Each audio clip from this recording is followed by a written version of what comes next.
Ankleshwar railway સ્ટેશનને airport તર્જ પર develop કરવામાં આવેલા શહેરીજનો અને મુસાફરોને સુવિધામાં 3 ગણો વધારો કરવામાં આવશે। અમૃત રેલવે સ્ટેશન યોજના હેઠળ વડોદરા ડિવિઝનમાં કુલ 16 રેલવે સ્ટેશનનું નવીનીકરણ કરવામાં આવી રહ્યું છે। આ રેલવે સ્ટેશનોમાં મુસાફરોને ધ્યાનમાં રાખીને આધુનિક તેમજ તમામ સુવિધામાં 3 ગણો વધારો કરી સુવિધાયુક્ત બનાવવામાં આવી રહ્યું છે। અંકલેશ્વર રેલવે સ્ટેશનના નવીનીકરણ માટે 39.80 કરોડ રૂપિયાની ફાળવણી કરવામાં આવી છે, જેમાં સર્ક્યુલેટિંગ એરિયો, parking, station building, signage, water booth, ટોયલેટમાં સુધારો થશે। પ્લેટફોર્મ ઉપર બાંકડા અને પાણીના પરબને સુવિધાયુક્ત બનાવવામાં આવશે। આ ઉપરાંત 12 મીટર પહોળો ફૂટ ઓવરબ્રિજ બનશે તથા લિફ્ટ મૂકવામાં આવશે।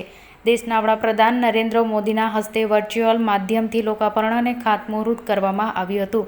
અંકલેશ્વર રેલવે સ્ટેશન ખાતે યોજાયેલા લોકાર્પણ અને ખાતમુહૂર્ત કાર્યક્રમમાં સાંસદ મનસુખ વસાવા, અંકલેશ્વરના ધારાસભ્ય ઈશ્વરસિંહ પટેલ, ભરૂચ જિલ્લા ભાજપ પ્રમુખ મારુતિસિંહ અટોદરિયા, જિલ્લા નિવાસી અધિક કલેક્ટર એનઆર ધાંધલ, અંકલેશ્વરના પ્રાંત અધિકારી, મામલતદાર સહિત રેલવેના અધિકારીઓ હાજર રહ્યા હતા અને આ તબક્કે ચિત્રકામ સહિતના સ્પર્ધામાં વિજેતા વિદ્યાર્થીઓ મેડલ અને પ્રમાણપત્ર એનાયત કરવામાં આવ્યા હતા।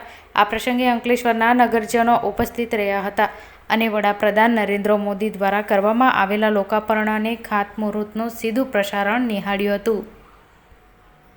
खर्चे बना जो की रीते अपना उमरवाड़ा अंदर भी भानोली અને ભરૂચની અંદર પણ 34 કરોડના ખર્ચે સ્ટેશનનું રિનોવેશન અને રોડ ઓવરબ્રિજનું નિર્માણ થનાર છે।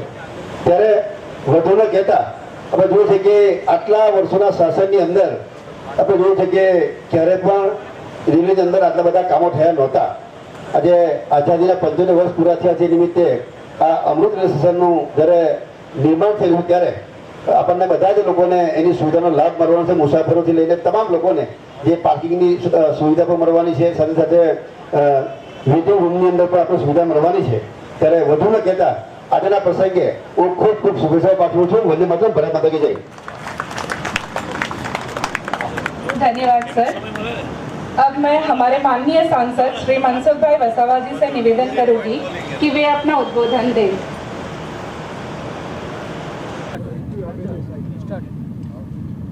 आज देशना प्रधानमंत्री नरेंद्रभाई मोदी साहेबे समग्र भारत में जे रेलवे स्टेशनों जे छे एने अद्यतन प्रकारनी सुविधा माटे घणा बधा प्रोजेक्टों लोकार्पणनो कार्यक्रम कर्यो અને કેટલાક ખાતમુહૂર્તના કાર્યક્રમો કર્યા।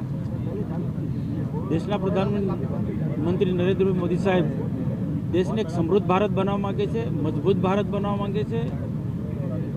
વિદેશો અમેરિકા, જાપાન, જર્મની જેવા જે મજબૂત રાષ્ટ્રો છે એમની હરોળમાં તે દેશોની અંદર રાષ્ટ્રોની અંદર જે પ્રકારની સુવિધા છે, રોડ, રસ્તા, રેલવે, જે માળખાગત જે સુવિધા છે એવા જ પ્રકારની સુવિધા આપણા દેશમાં પણ તેઓ પ્રદાન કરી રહ્યા છે। રેલવેમાં પણ આપણે જોઈએ છે કે સમગ્ર દેશમાં જે રેલવે સ્ટેશનો પહેલાં પુરાણી સરકારોમાં કેવી સ્થિતિ હતી, જૂની સરકારોમાં, આજે દેશના મોટા ભાગના રેલવે સ્ટેશનો અદ્યતન સુવિધાથી સજ્જ છે અને સ્વચ્છતા પર તેમને ખૂબ ભાર મૂક્યો છે। રેલવે સ્ટેશનો ખૂબ સુંદર, સ્વચ્છ અને ટ્રેનોમાં પણ તેટલી સ્વચ્છતા, પેસેન્જરોને અનુરૂપ, પેસેન્જરોને તમામ પ્રકારની સુવિધાઓ રેલવે સ્ટેશનો પર મળી રહે, ટ્રેનમાં મળી રહે, એ પ્રકારનું આજે ભારતની બધી જ રેલ સેવાઓ આમ જનતાને, પેસેન્જરોને પૂરેપૂરી આજે મળી રહી છે। આજે ભરૂચમાં પણ